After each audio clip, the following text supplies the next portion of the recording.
Son would die to save a wretch like me. What love divine, He gave His life for mine. His scars of suffering brought me healing. He spilled His blood to fill my soul. His crown of thorns made me royalty. His sorrow gave me joy untold.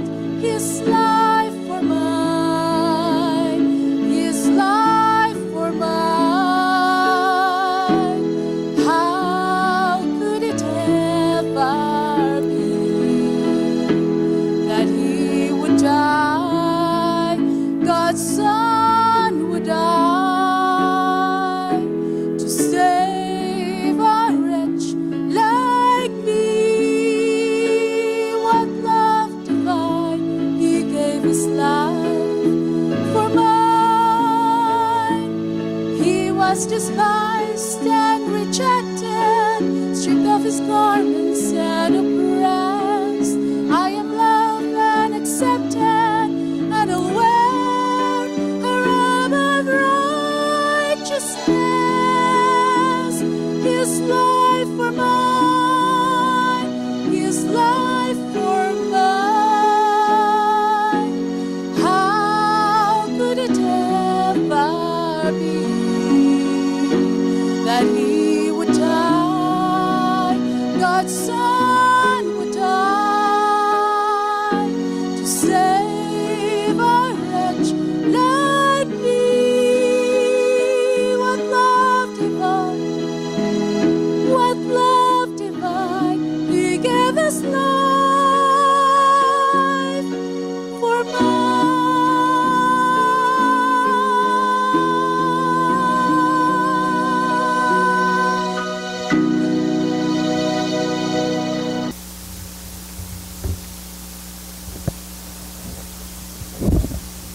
So while he's doing that, we'll have to start out old school. I'm old enough to remember preaching without this, so I can still do that. So if you want to open your Bibles to Acts 15, we're going to do a bit of a review. This is part 2. I know not all of you caught part 1.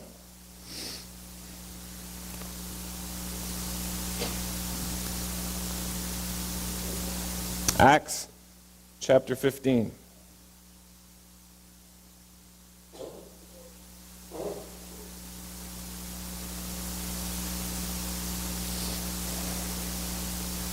So just to give you some background as you're doing that, the church, Christian church, when it began, was basically at the beginning a Jewish organization because the first people that became Christians were primarily Jewish, but as the church began to grow, it began to grow beyond the borders of Jerusalem and Judea. Just bring it up. As it grew, and people became Christians who weren't Jews, it wasn't a theological problem that really arose. It was a, what kind of problem?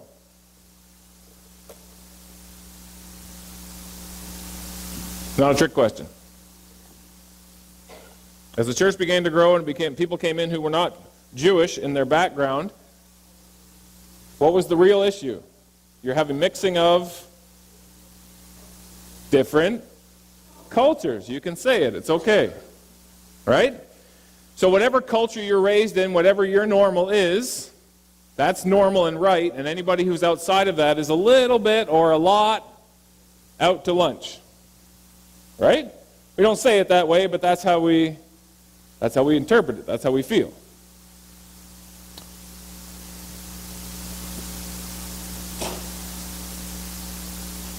So, as Paul went out and began baptizing more and more and more Gentiles, they weren't like the Jews. And one of the ways that they were different is Jewish men were all circumcised. Gentiles, of course, were not. And it's interesting, when you read the history from the perspective of the Gentiles, they thought circumcision was the most barbaric, insane, crazy thing that anyone would ever do. And the Jews, of course, thought they were filthy barbarians for not doing it. Who's right? Well, Paul comes along and says, guys, it doesn't even matter. Do you think it's possible for us to get all bent out of shape about things that don't matter? That never happens, right?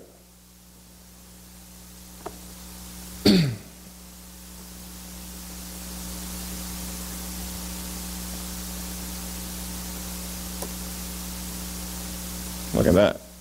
All right, quick exercise. I want you to stand up this morning if you have either had cancer or know someone who has or has had cancer. If you have had cancer or know someone who has had or does have cancer.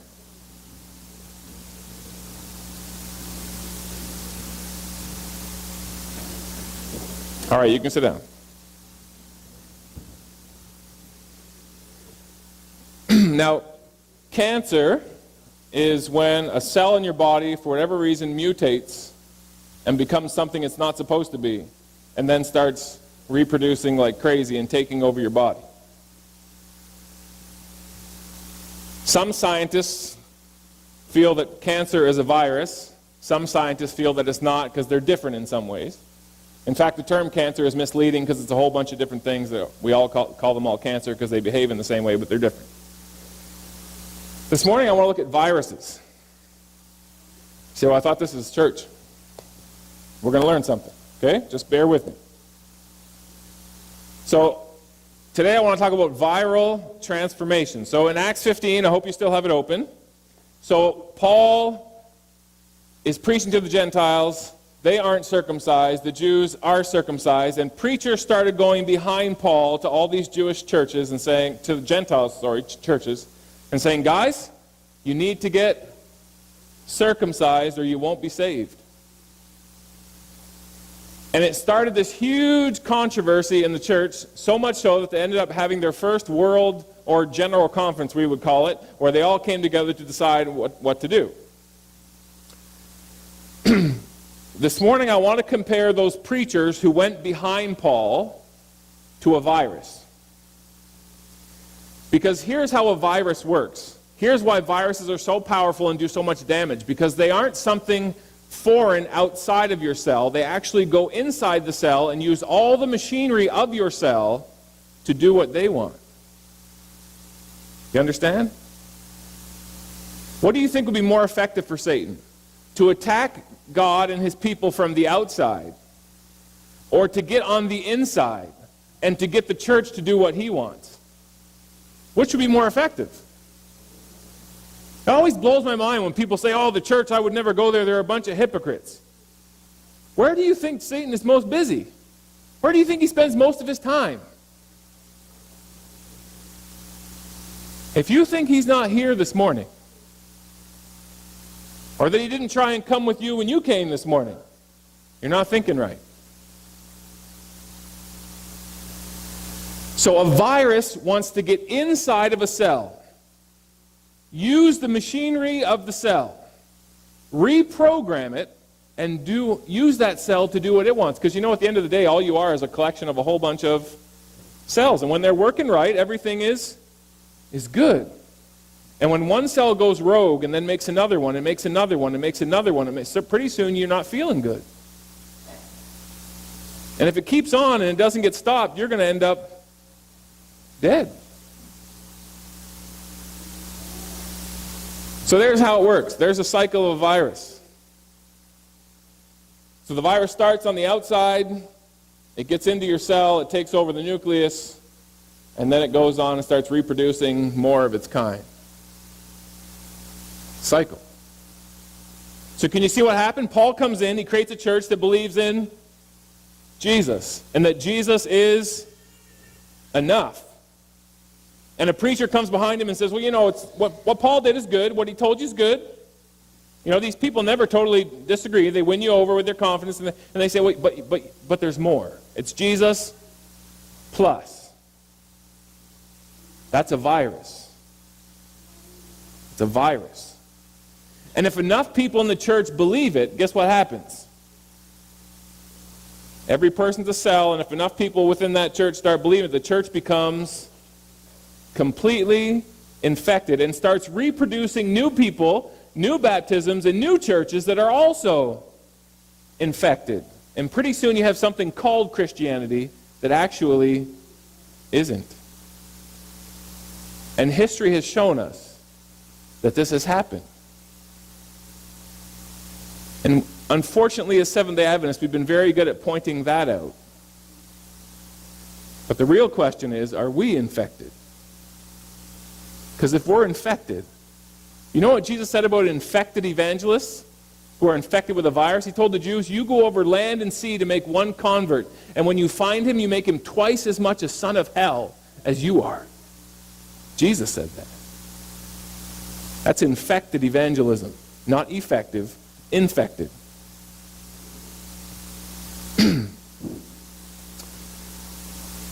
So, on this side we have all the blue people are healthy people, but they're not immunized. And today I'm not here to talk about immunization, whether it's good or bad. That's not the point, okay? They're healthy, but they're not immunized. The two red people are sick and contagious and not immunized. And if those two sick people stay amongst the healthy people for long enough, guess what's going to happen? They're all going to get sick, right? So now we have a new one. The yellow people are immunized and healthy. So if we're going to follow this through all the way, the blue people are immunized and healthy. Okay? The yellow people are immunized and healthy. So they're both healthy. One's immunized, one's not. Blue is not immunized, yellow is immunized. The red are not immunized, and they're sick, and they're contagious. Okay?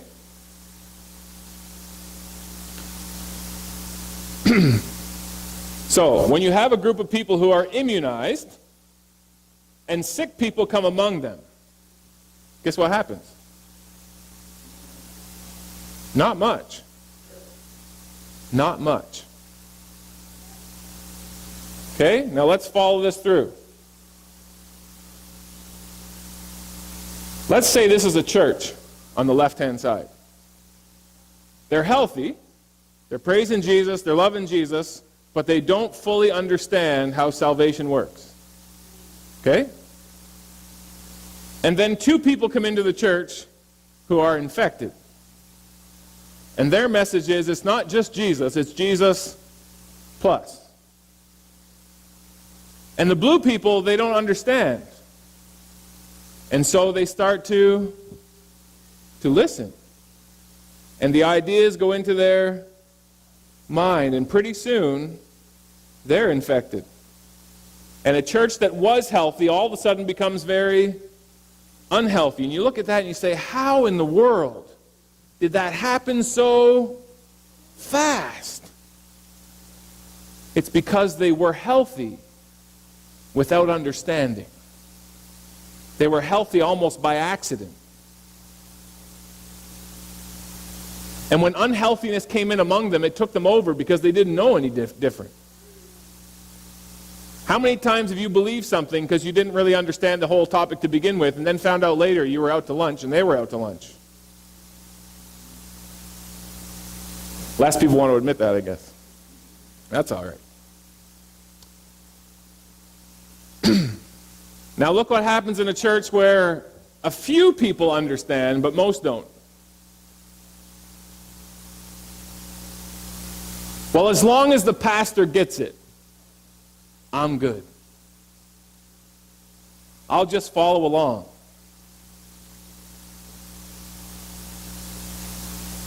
Does that work? Doesn't work. Well, as long as the elders and the church and the pastor and hopefully the board gets it, well, the rest of us we'll just follow along. Does that work? It doesn't work.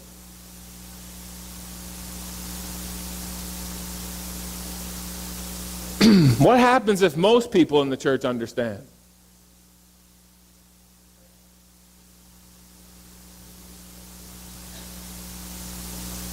You know, a while back, myself and some of the leaders here, we took a course on abusers in church.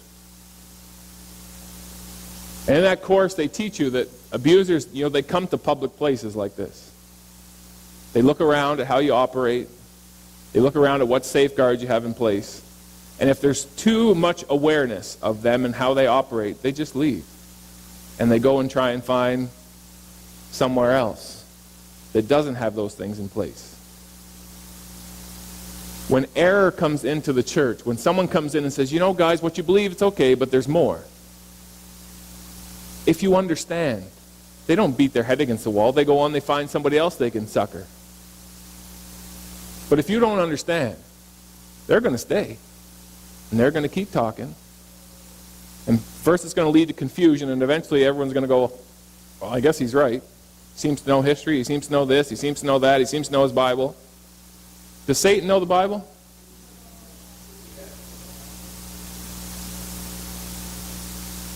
When Jesus answered Satan with "it is written," what did Satan start doing? Jesus, the Bible says, you can throw yourself down and you'll be all right. Did the Bible say that? It did. But it was taken out of context and twisted to mean something it never meant. That never happened.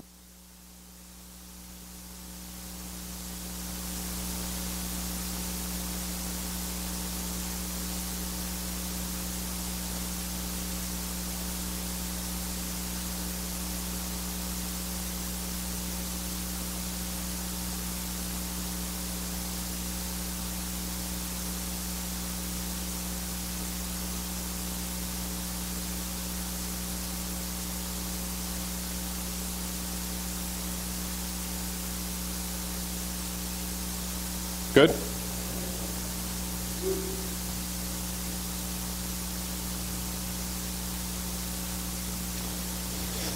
You know what huge mistake we've made in Adventism? Two mistakes. One is that we've made it so, we've accumulated so much knowledge about the Bible that the average person comes in and they say, 2300, 1844, this number, that number, 490, 70 weeks, I can't get it, I'll never get it, and you just sit down without understanding. When the truth is, those numbers, as good as they are and as much as they deepen your understanding, aren't what's important. They're not the foundation. They're built on the foundation. The foundation of Christianity is that Jesus is enough. That's it. That's it. Not Jesus plus vegetarianism, not Jesus plus Sabbath keeping, not Jesus plus the health message, not Jesus plus anything else. As good as all of those things are, they don't save anybody, and they're not the message. Jesus is enough. End of the story. When Jesus became one of us, you know what he said? Without my Father, I can do nothing. With man, things are impossible, but with God, all things are possible. So even though I can't do anything by myself, because I believe in my Father, I can do anything. Walk on water? Big deal. You know, this week I was reading about Mark, the storm on the lake. You know, they go across the lake and Jesus is sleeping on a pillow. He's all comfortable and he's just out. And a storm comes. And it says the disciples, half of them fishermen, realize this is bad. They've been in storms before. They've been on this lake lots. It's bad. And they get frantic and they're bailing and they're rowing and they're freaking out. And they're afraid they're going to die. Ellen White says of that story that they were so busy. Listen to this. Listen to this. They were so busy trying to save the boat and save themselves that they forgot that Jesus was on board. There's a lot of religions out there so busy trying to save the church they belong to and their own selves that they have forgotten that Jesus is on board. So the lightning flashes, and all of a sudden they see him there, and they're like, oh, Jesus. So they wake him up, and they don't wake him up and say, help us. They wake him up and say, don't you care that we're dying? Wasn't he going to die too? If they went under? But they weren't worried about him. They were worried about the root of infected, virus-laden Christianity is self. Jesus, don't you care that we're going to die? So he calmly gets up, says to the wind, stop, says to the sea, be still, and it does. And then the Bible says, Mark writes down, it says, they were even more terrified and said to themselves, who is this, that even the wind and the sea obey him? And you know what's crazy about that? For Jesus, that was easy. When he spoke, the world came into existence. That was easy. What's hard for Jesus is to get the virus out of us.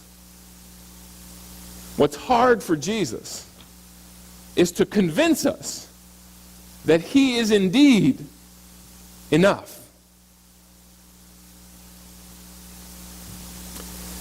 See, when a church is healthy and somebody comes in and says, you know, there's more to the story, they say, well, thank you very much for your concern, but I know the old story.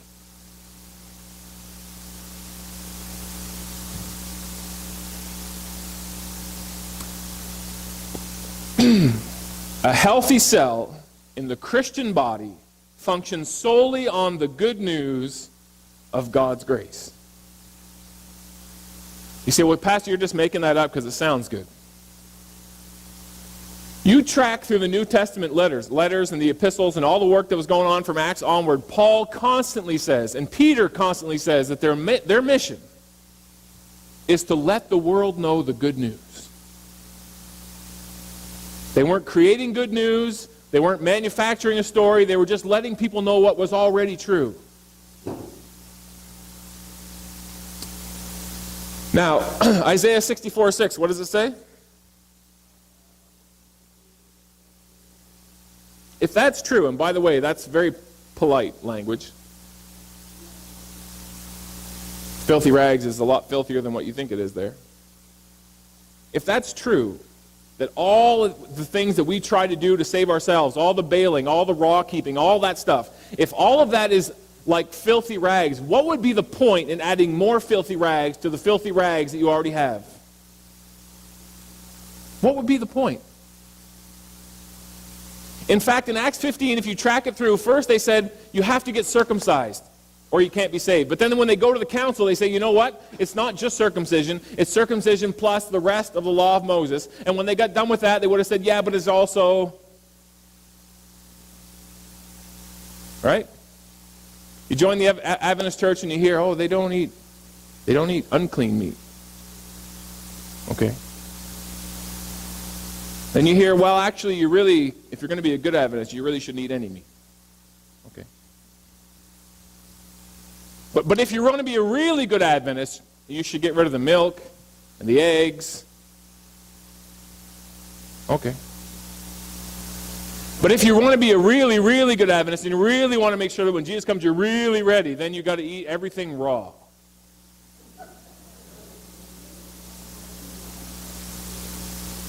And guess what? There's a new movement now that even that's not enough.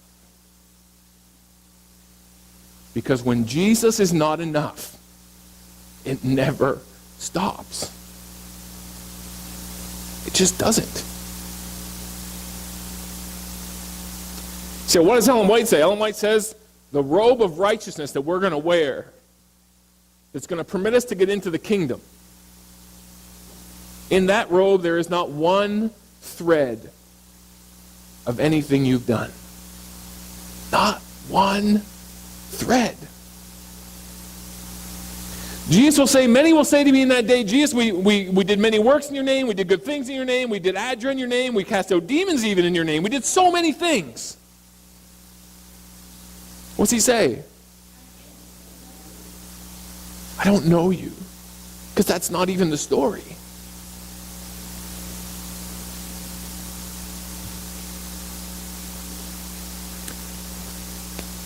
A healthy cell is grace alone. For by grace you have been saved through faith, and even the faith is not yours. It is the gift of God, and not by works, lest anyone should boast. Now, many of you are Seventh-day Adventists, so you've been raised on this verse, that the remnant people will keep the commandments of God and have faith in Jesus. Does that sound familiar? But what if they're not commandments and they're actually promises? Because they are. And I've showed you that more than once. And what if it's not faith in Jesus, but the faith of Jesus? Suddenly you have people at the end of time on planet Earth who are holding on to the promises of God. And they have the faith of Jesus, not their own. Because we've been saved by grace through faith, and the faith isn't ours. It's a gift from God. Not by works, lest anyone should.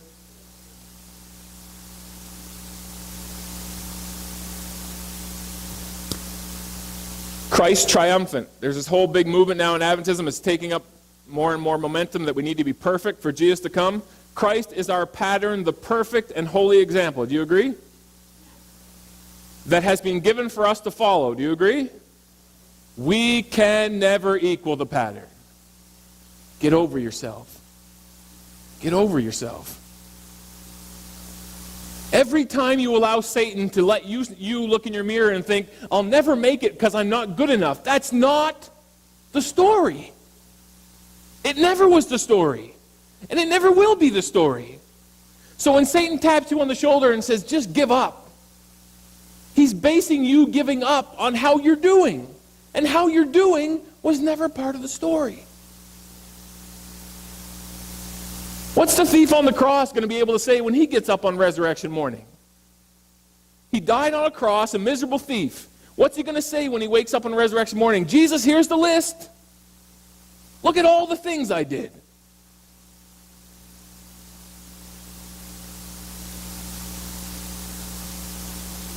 Jesus is our pattern. He is the perfect and holy example that has been given us to follow. We can never equal the pattern. Should we strive to be like Jesus? Yes, we should. Why? Because it makes life for us better, and it certainly makes life for the people around us better. But it does not save anyone. How can you save yourself when Jesus has already done it? Isn't that kind of dumb? Like if you went to a store in town to pay a bill, and they're like, well, the bill's already been paid. Well, yeah, but I feel like I need to contribute something to it. And he's like, lady, I don't know what to tell you. You don't owe us anything. The bill has been paid.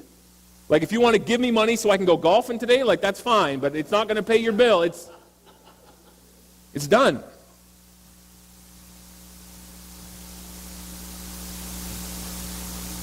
The virus process. Certain men came down from Judea, taught the brethren, unless you are circumcised according to the custom of Moses, you cannot be saved. There's the virus. There's the virus.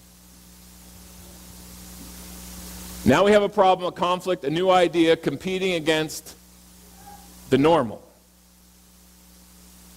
I don't know if it's because the Maritimes is like disconnected sort of from the rest of Canada, but we never had what goes on in Alberta. Like there are so many people in Alberta trying to tell Adventists that there's this, and this, and this, and this. I've never seen anything like it. Thankfully, it hasn't impacted this congregation a whole bunch yet. That's why I'm trying to make sure that you're immunized.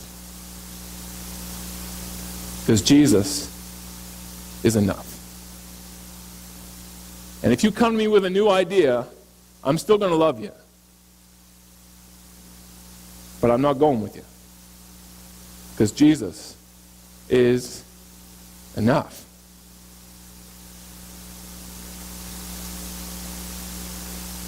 In an immunized cell, and a Christian who understands, the virus has no chance of survival.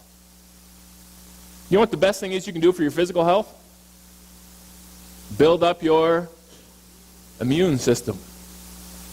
Because if your immune system is healthy, it really doesn't matter what comes your way. Your body's ready, and it can fight.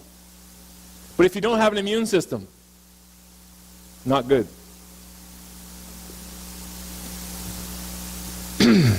So there's the virus. We'll keep it there on the side. However, in a Christian who has been following the crowd in a healthy sense, but never understood for themselves, the virus has room to take hold. Doubts creep in. Thoughts become distorted. Confusion follows. By the way, just so we can keep this a really good Adventist message, because I believe in the Adventist message, I just believe in the one that's the real one, not the one that has begun to get unfolded. In Adventism, we talk about Babylon, right? Babylon good or bad? Very bad. Very bad. In fact, the last message in Revelation is, Babylon is fallen, come out of her, my people. But Babylon means confusion. Is there anything confusing about the message that Jesus is enough? Is that confusing? Pretty simple. Pretty simple. For there to be confusion, guess what? It has to be Jesus. You know why it gets confusing after that? Because Susie says it's Jesus plus this, and Tommy says it's Jesus plus that, and Alex says it's Jesus plus something else, and that's a lot of confusion. Revelation says, come out of her, my people. There is no confusion in Jesus. None. So if you're confused, you haven't found him yet. Keep looking. Because you know what Jesus said? If you search for me, you will. Even though I was never far from you. All right, here's the second line of defense. So first line of defense is being healthy. Here's the second line of defense. Your body has white blood cells. And what's their job? To fight. When something foreign comes in and starts doing things it shouldn't do, the white blood cells are released to go and fight. So when you go to the doctor and they say, you have an elevated white cell count, you know what that means? You're fighting something. And your body's rapidly producing white cells to increase the army so they can fight the battle. I consider myself called by God to be a white cell in the Adventist church. To fight for the truth. To make sure people know and are healthy. That Jesus is enough.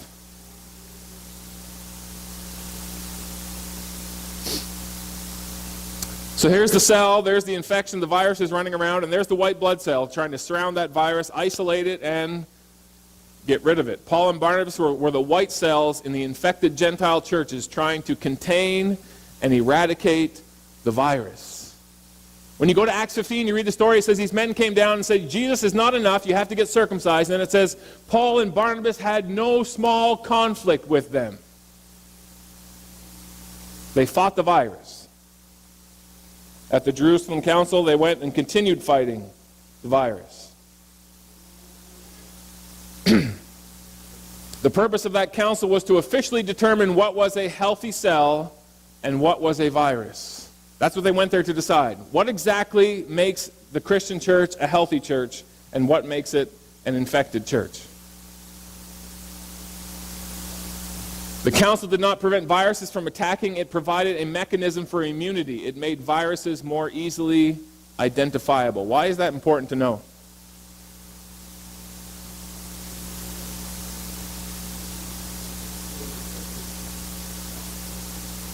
Why is that important to know?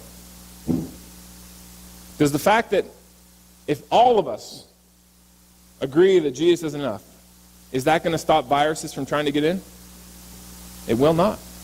You need to understand that the controversy between the simplicity of the gospel and the confusion of Babylon will never, ever stop.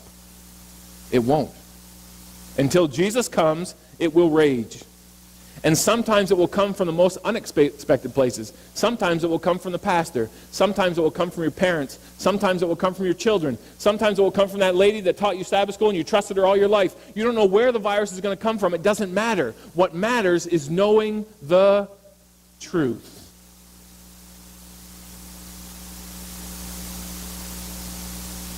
This is what Jesus said would provide immunity against viruses. You will know the truth, and the truth will set you, and you will be. How many of you like being confused? Like if two ideas are competing in your head and you don't know which one's right, is that fun? Makes sleep difficult, doesn't it? Jesus said you'll know the truth, and the truth will set you free, and you will be free indeed. How do you get this truth immunity? These were more fair-minded, the Bible says. Speaking of the Bereans, when Paul came and preached to them, it says, these were more fair-minded than those in Thessalonica, in that they received the word with all readiness, and they searched the scriptures daily to find out whether these things were so. I'm going to give you two practical things here. They're going to hit home a little bit, and that's good. There's two ways that we react to new ideas. One is we go like this. La, la, la, la, la, la, la, la, I don't want to hear you. That's not good. The Bereans were confronted with new ideas when Paul came. It says they received them with readiness. The other mistake that we make is on the other side. Oh, that's interesting. Let me add that to my collection of ideas and truth. Let's make that soup even more full of ingredients and craziness, and let's just see what comes out. This is true, and that's true. You know, I've never lived in an age where I can sit down with somebody and try and have a logical conversation, and they can say conflicting things in the same sentence or same paragraph. They say, I believe this, and I believe this. And they're so opposite and so against each other, it doesn't even begin to make sense. But the Bereans, Paul came, he spoke, and they said, And they went home and they looked to see if what the Bible said matched what Paul said. See, when I come to you and I say new things, if you like me, this is the reality. If you like me, you're more apt to say, he must be right. He's a good guy, he's smart, I like him, I trust him. I'm not even going to look.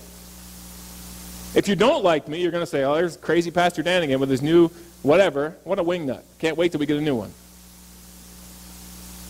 Neither of those approaches is healthy. If you want to know the truth, so much so that you have peace in your heart and you can sleep at night and you're not confused, you need to know that what you're hearing matches what God said. And God said, Jesus is enough.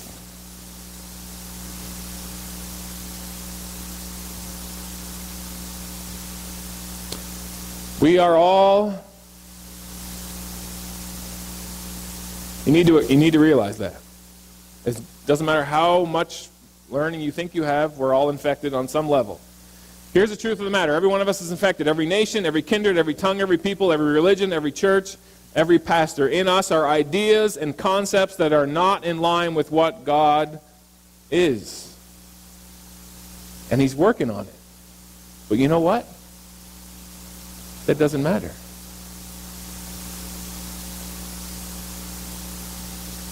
Each infected cell, Jesus wants to inject into each infected cell, Jesus wants to inject the cure.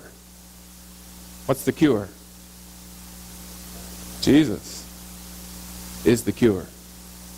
Jesus is enough. You know, humor me here for my weird thinking. The Bible says that when Jesus comes, we're going to meet Him in the air. He's going to take us back to heaven, right? In my Father's house are many rooms where I would have told you, I'm going to come get you. I'm going to take you to be with me where I am. Then Revelation says we're going to spend 1,000 years there. And then we're going to come back. God's going to recreate the earth. And He's going to come live here with us. And this will become the new center of His kingdom. That 1,000 years in between. Ever wonder what that's about? It's a long time. Here's my theory. When I go to heaven, it's not going to be because I know everything. It's not going to be because I'm right about everything. In fact, when I start talking about the mistakes Adventism has made, one is we've made it too complicated because we know so much. The other mistake is we think we're saved by being right. God forgive us.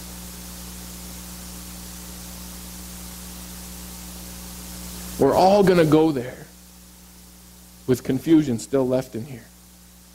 Saved by His grace. I think the 1,000 years are like orientation camp. Music, thousands of years of history of music. Every generation thinking that their music is the right music and everything else is evil. Orientation. Foods from all those spans of time. Our food's the good food, everybody else's food is junk. Orientation. But we're all there because Jesus climbed a hill, stretched out His arms, and said, I love you this much. And whoever believes in me will never perish, but have everlasting life. So here's what Jesus wants to do. He wants to go into every infected heart with the message, I'm enough. I'm enough. Whatever's wrong, I'm enough.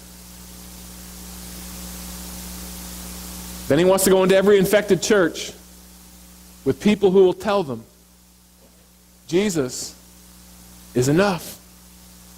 And then He wants to go into every rotten city that's full of infected people and with a church that says, Jesus is enough.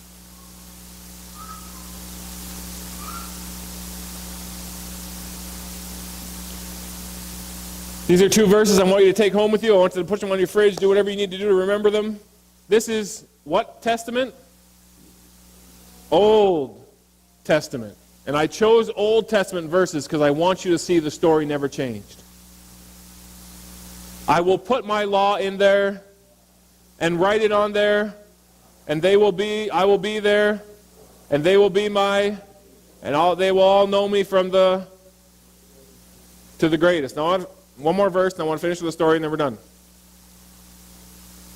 The Lord your God will circumcise the heart of so that you will love the Lord with all your,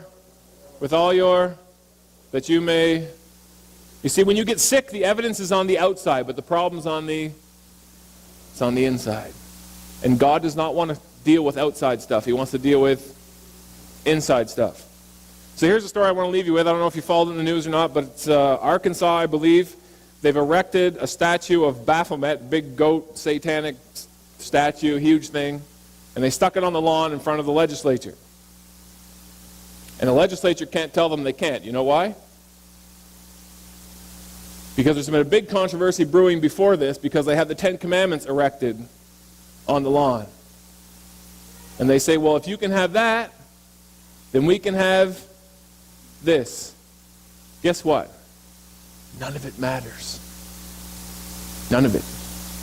Because the commandments on the lawn isn't going to change your heart. And neither is that statue. Jesus does not want to deal with putting religious symbols all around the place and cure from the outside in. He wants to cure from the inside out. If you don't spend time with Jesus, this is a waste of time. Coming here, the time out of your day, the gas to get to waste. Because Jesus isn't going to save people who think right and do right. Jesus is going to save people who say, I know I don't think right, and I know I don't do right, but I trust you.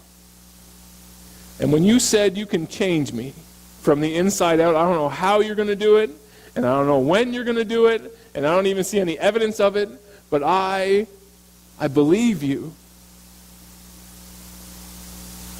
And I'm going to keep believing you.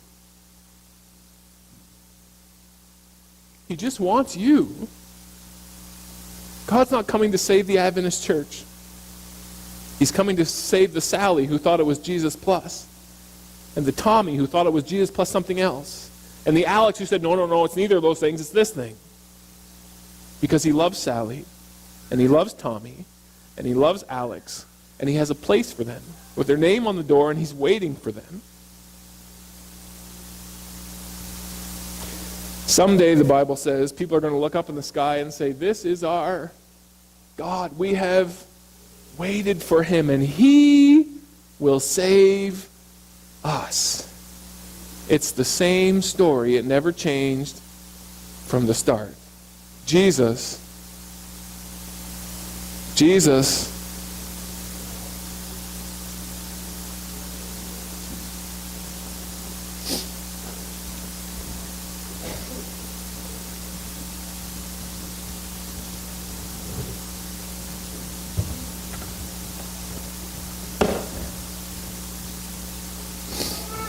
Yung number 109. 109 for a closing song. Marvelous Grace.